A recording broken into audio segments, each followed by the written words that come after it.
Some of the best minds in the world bringing you some of the best knowledge on TRS Clips. I want to ask you about this divine feminine angle. Like, this is there actually in all of the world's religions. We've had Dr. Ajay Prabhakar on the show, who's an Africanist, and he studied all of world cultures. He said something very interesting. He said that in parts of Africa, they have their own version of Shivji, but it's depicted as a woman. You know, it's depicted as sort of the feminine aspect of Shivji. Then in India, obviously, we have like Mata culture. They do have feminine entities in Egyptian culture as well, in Native American culture. What were our ancestors trying to tell us when they even divided it into male and female? Or was that their flaw that they couldn't look beyond gender? Can we go back to the cycle again? The golden age and the silver age, souls are divine. It's on this planet. It's not the golden age, silver age is nowhere, somewhere else.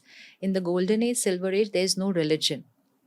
Because the soul is perfect, body is perfect, nature is perfect. There's no experience of pain. And so you don't even think of the divine.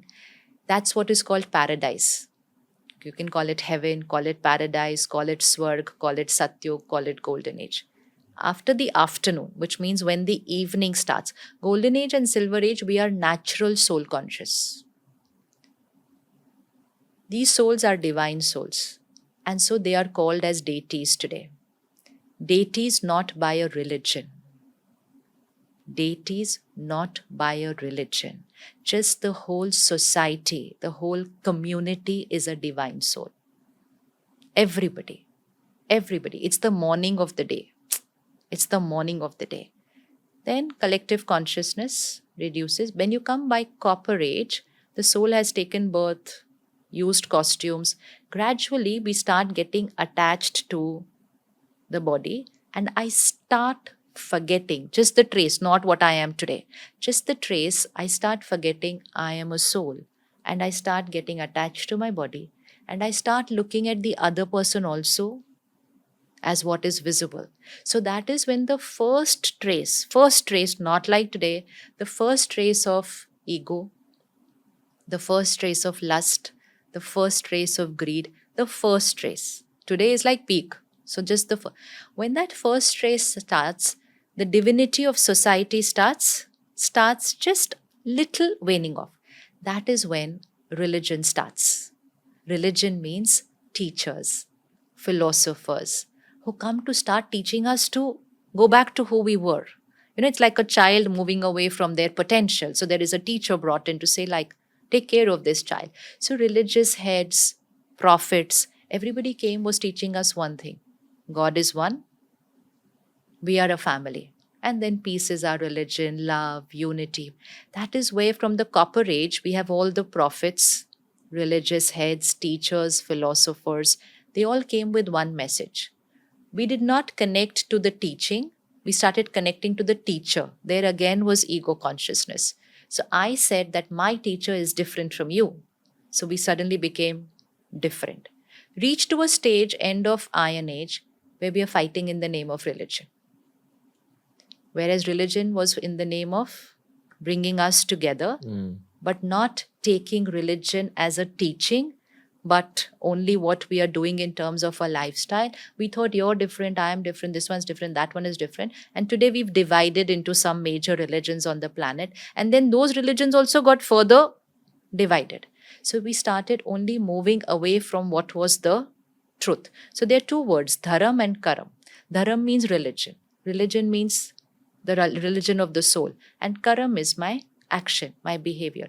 So what was taught to us by all teachers was the truth, but everybody will have a different way of teaching it, right? If someone had to describe this candle, everyone will describe it differently. Somebody will describe it with a story. Somebody will describe it with a metaphor. Somebody will describe it with a poem, but they're all talking about the same candle. So what every teacher was teaching us about the powers of the soul, the quality of the soul, the dharam of the soul, which means the religion of the soul, and what is our potential.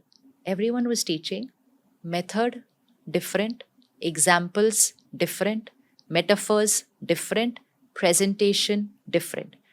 As time progressed, we are forgetting the essence. We are forgetting what they were teaching. We are only focused on the example, the metaphor, and the presentation. And that's where we say, what you're saying is different, what I'm saying is different, what that religion is teaching is different. No religion is teaching different. Everyone's teaching the same thing. So go to the core, the essence. So when we say the feminine energy, again, it's not feminine energy. It's the soul power. It's the soul power. But it is called Shiv and Shakti. That's why it's said as feminine. It's called Shiv and Shakti. So Shiv is for the divine power, supreme soul, again called by different names, but that's just a name. We can say supreme soul, I can say God, I can say Paramatma, I can say Allah, I can say word different. Reality is one. Then in Hinduism, I can say Shiv. It's a name. So you are one. Different people can call you by different names. But if I forget who you are and only look at the names, I will think you're two different people. But actually, you're one person just being called by different names. So God and soul, they are the two energies.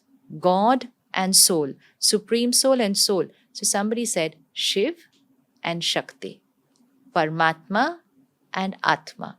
But it is not male and female. It's not male and female.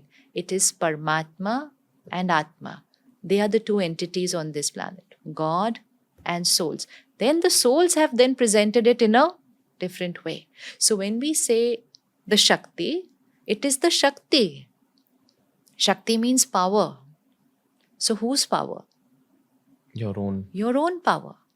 So how do I present that power? How do I explain to somebody these powers? And how does somebody worship those powers? Because people wanted to worship that Shakti. Actually, they were taught to us for us to imbibe that Shakti. To invoke that Shakti. Not invoke that Shakti like this. Invoke that Shakti like this. We are invoking from there as if somebody is going to come from there. Invoke the Shakti within. Yeah. Also, because this is a duality-based concept, there's two things. I think the easiest duality for a human mind to understand is male and That's female. all. But it's actually Shiv and Shakti means the supreme soul and soul. Paramatma and Atma. God and I. Thank you for watching this clip. If you want to learn more about this topic, we've curated a playlist just for you. And here's a link to the whole episode.